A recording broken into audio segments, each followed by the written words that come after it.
फायदा तो वैसे काफी सही वाला हो गया डब्ल्यूडब्ल्यू के इस वाली रॉ से, क्योंकि आपको पता ही है रॉ की व्यूअरशिप के क्या हाल चलते हैं। नहीं पता तो बता देता हूं, लास्ट वीक की जो रॉ की व्यूअरशिप थी वो थी 1.695 मिलियन व्यूअर्स, लेकिन इस हफ्ते जंप काफी अच्छा खासा था, इतना अच्छा खासा कि व्यूअरशिप 2 मिलियन के पास आ गई।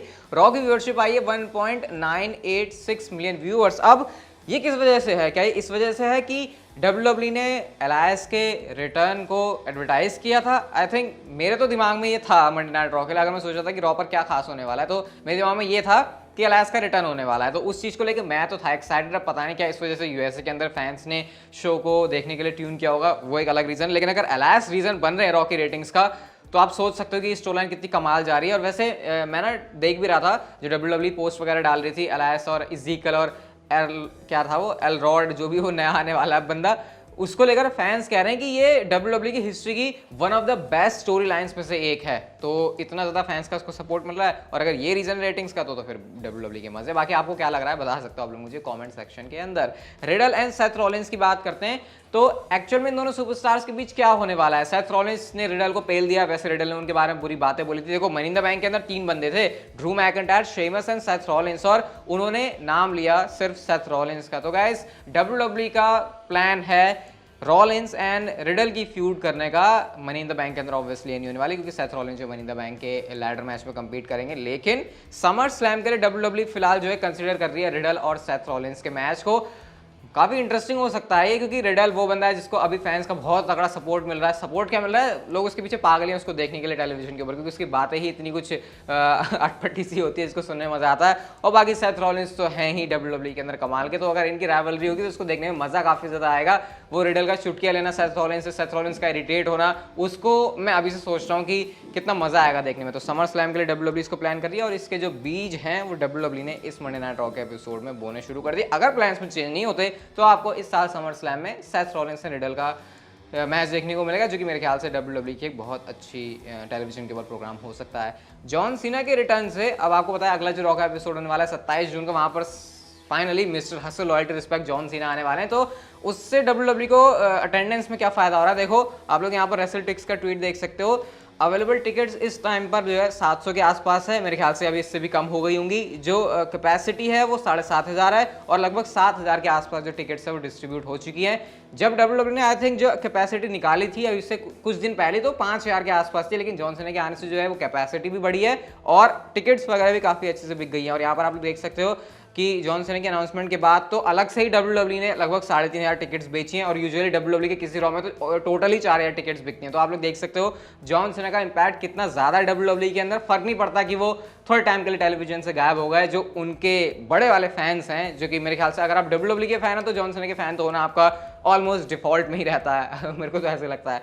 तो काफी फायदा हो रहा है डब्ल्यूडब्ल्यू का। अब देखते हैं सीना के आने के बाद से कितना फायदा होता है और स्टोरी लाइन उनकी कितनी एंटरटेनिंग होती है। अच्छा समर स्लैम के एक और मैच की बात कर लेते हैं। तो हम लोगों ने देखा था कि पैट मैकेफी और हैप्पी कॉर्बिन के बीच में डब्ल्यूडब्ल्यू ने सेगमेंट दिखाया, जहां पर कॉर्बिन कह रहे होते पैट मैकेफी से कि तू वैसा नहीं रहा, फिर पैट मैकेफी ने जो है उनको बम ऐस करके बोला था। तो एक्चुअल में प्लान्स यहाँ पर क्या है? तो डब्ल्यूडब्ल्यू समर स्लैम के लिए देख रही है पैट मैकेफी और हैप्पी कॉर्बिन का मैच, जो कि डब्ल्यूडब्ल्यू इस साल अब करवाएगी। फिलहाल के हिसाब से ये प्लान्स हैं। एंड क्योंकि आपको पता है कि पैट मैकेफी एक काफी अच्छी अट्रैक्शन है, एकदम से वो साइलेंट मोड में चले जाते हैं। जैसे वैसे तो वो रिंग के अंदर कंपीट करेंगे, उनका स्टॉक एकदम से हाई होगा, लेकिन जब वो कमेंट्री करने लगते हैं तो फिर वो एक अलग ही पर्सनालिटी बन जाते हैं, जो कि मेरे ख्याल से काफी उनका पर्सोना जो चेंज होना है उसको मैं काफी पसंद करता हूं।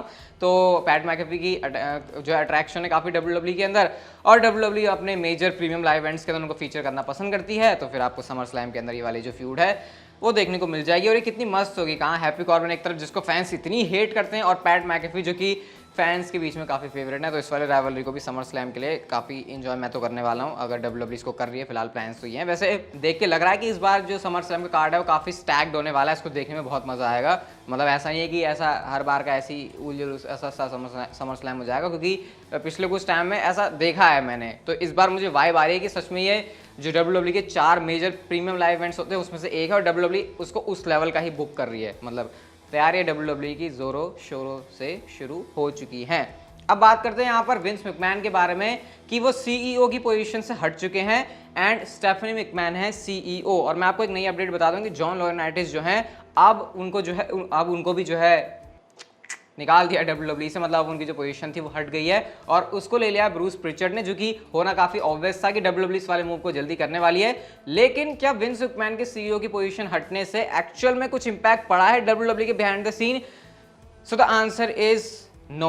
मतलब कोई इंपैक्ट नहीं है कि विंस मैकमैन गए और स्टेफनी मैकमैन आई हैं, जैसे कि चीजें चेंज होती हैं ऐसा फैंस एक्सपेक्ट कर रहे थे। लेकिन गाइस माना ये जा रहा है कि बस एक फिगर के तौर पर, एक फिगर हेड के तौर पर स्टेफनी मैकमैन को सीईओ की पोजीशन पर रखा हुआ है, बाकी एक्चुअल में जो सारी की सारी प्रोसीडिंग्स हैं उसको विंस मैकमैन ही कर रहे हैं। और क्योंकि ऑब्वियसली क्रिएटिव कंट्रोल के अंदर वो हैं, तो ऐसा तो हो नहीं सकता भाई कि स्टेफनी मैकमैन मीटिंग चल रही है, सीईओ स्टेफनी मैकमैन बैठी है, विंस मैकमैन क्रिएटिव हेड है और विंस मैकमैन कह रहे नहीं ऐसे होना चाहिए। तो क्या आपको लगता है स्टेफनी मैकमैन ये बोलेंगे नहीं मैं तो सीईओ हूँ, मेरे हिसाब से चलेगी चीजें? वो चीज़ नहीं है, क्योंकि उनको इंटरिम सीईओ बनाया गया है, ऐसा भी फुल फ्लैश तरीके से नहीं बनाया। और वो जब तक कंक्लूजन निकलेगा तब तक तो वैसे भी यही पूरे चांस लग रहे हैं कि विंस मैकमैन दोबारा से इस पोजीशन को ले सकते हैं अगर कंक्लूजन जो है उनके पक्ष में आता है। तो भैया सिर्फ नाम के लिए आपको स्टेफनी मैकमैन, मतलब पेपर्स के ऊपर कह सकते हो सिर्फ कंपनी की सीईओ स्टेफनी मैकमैन है, बाकी जो सारा काम है, जो सारा क्रियाक्रम है, जो कि अब तक इतने सालों से चलते हुए आ रहा है विंस मैकमैन की तरफ से, वो एज इट इज वैसे ही चल रहा है। अब कल मंडे नाइट रॉ के ऊपर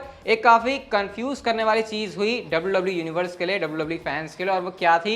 ये थी वो चीज जब WWE एडवर्टाइज करती है tonight on raw the return of the beast, और यहाँ पर WWE ने जो ग्राफिक में यूज किया हुआ है Roman Reigns and Brock Lesnar की उसी स्मैकडाउन की पिक्चर को और लिखा है the return of the beast. अब इससे बहुत सारे लोगों को ये लगने लगा कि इवन आप लोगों ने मुझसे कमेंट किया कि भाई हमने तो जब रॉ देखी थी तो वहां पर एडवर्टाइज कर रहे थे ब्रॉक लेसनर को, वो ब्रॉक लेसनर शो के ऊपर थे क्यों नहीं? तो ये काफी कंफ्यूज करने वाला मामला था, जिसकी वजह से फैंस जो है थोड़े बहुत, मैं देख रहा था ट्विटर के ऊपर भड़क भी गए चीज, वैसे मैंने कल ही नोटिस कर ली थी।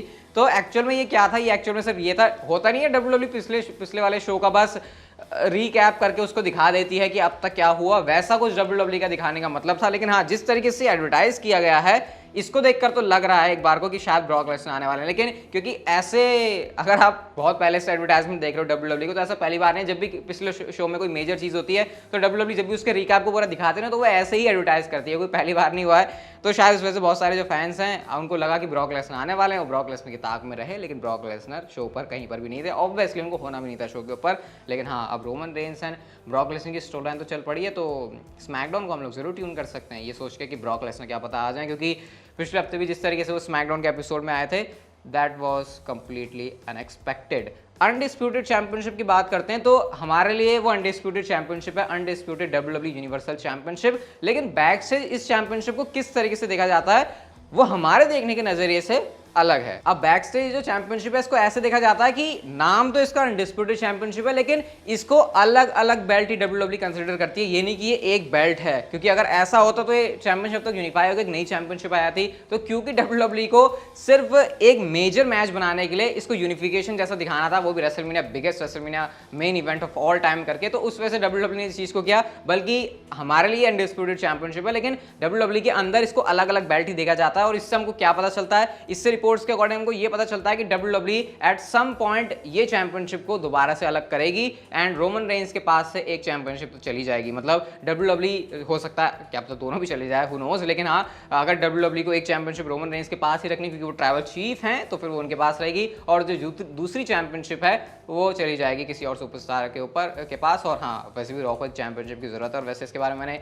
बात करी थी आपसे डिटेल में कि कैसे रोमन रेंस से एक चैंपियनशिप लूट के सेथ रॉलिंस लेके जा सकते हैं मंडे नाइट रॉ के ऊपर एज WWE चैंपियन। तो यही कुछ एक्चुअल में WWE के अंदर के जो लोग हैं वो सोचते हैं। नाम के लिए अनडिस्प्यूटेड चैंपियनशिप है, लेकिन अंदर से ये बेल्ट एक नहीं बल्कि दो बेल्ट है। तो ये एक जो बाहर से है ना, बस हमारे सामने लेयर चढ़ी हुई है। आज की नेक्स्ट एंड फाइनल स्टोरी की बात करते हैं, और ये Seth Rollins and Roman Reigns से जुड़ी हुई है। और जैसे जैसे मनी इन द बैंक पास आ रहा है, यही लग रहा है कि रोमन रेंस और सेथ रॉलिंस के बीच कुछ तगड़ी वाली चीज होने वाली है। अब सबसे पहले हमने रॉ पर ही देखा था कि सेथ रॉलिंस ने कहा था कि मैं ही वो अकेला बंदा हूं जो कि रोमन रेंस से चैंपियनशिप लेगा उसके ऊपर कैश इन करके। तो सेथ रॉलिंस ने रॉ टॉक के एपिसोड में भी इस बात को मेंशन किया कि भैया देखो, मेरी जो डेस्टिनी है ना वो कैश इन करना है रोमन रेंस के ऊपर। और उन्होंने ये भी कहा कि तुमको तो याद ही होगा ना, मैंने इससे पहले हाईएस्ट ऑफ द सेंचुरी किया था। तो सेथ रॉलिंस इनडायरेक्टली इसी बात को हिंट कर रहे हैं कि रोमन एंड ब्रॉक का मैच फिर से होना है। मेरे पास फिर से तब तक मनी इन द बैंक का ब्रीफकेस आ जाएगा, तो क्यों ना हिस्ट्री को रिपीट किया जाए। एंड इवन सेथ रॉलिंस इतने कॉन्फिडेंट हैं कि न्यूयॉर्क पोस्ट की तरफ से एक आर्टिकल आता है जहां पर वो लिखते हैं कि सेथ रॉलिंस जो है अपने ऑल टाइम WWE रन के ऊपर हैं, even better than Roman Reigns. Seth Rollins इस पर रिप्लाई करते हुए लिखते हैं कि भैया तुम मे बी क्यों लिख रहे हो, क्योंकि एक्चुअल में मेरा जो है लेवल रोमन रेंस से ऊपर ही है और मेरा जो WWE रन है वो ऑल टाइम वाला वैसा ही चल रहा है, मतलब रोमन रेंस से भी ऊपर सेथ रॉलिंस अपने आप को रख के दिखा रहे हैं। तो इन सारी चीजों से यही इशारा मिल रहा है कि definitely programme Roman Reigns and Seth Rollins के बीच होने वाला है। अब वो कैश इन करके होगा उसके चांसेस काफी ज्यादा लग रहे हैं। तो मेरे ख्याल से आने वाले जो 1-2 महीने हैं WWE के अंदर बहुत ही ज्यादा एक्साइटिंग होने वाले हैं। आई थिंक यहाँ से जो लैंडस्केप है वो काफी कुछ चेंज हो सकता है। किस चीज को लेके कि रेसलमेनिया 39 तक जो थिंग्स हैं वो कैसे WWE की टेलीविजन पर दिखती हैं और चैंपियंस कैसे अलग अलग होते हैं। एंड अगर हम Roman Reigns and the rock को भी कंसीडर करें तो उसके बारे में बात कर रहा हूं, तो मजा काफी आएगा इसको देखने में। बाकी उम्मीद है मुझे आज की वीडियो में भी आपको पूरा मजा आएगा। तो इस वीडियो को like share subscribe notification bell को ऑन कर दो and see you guys in my next video.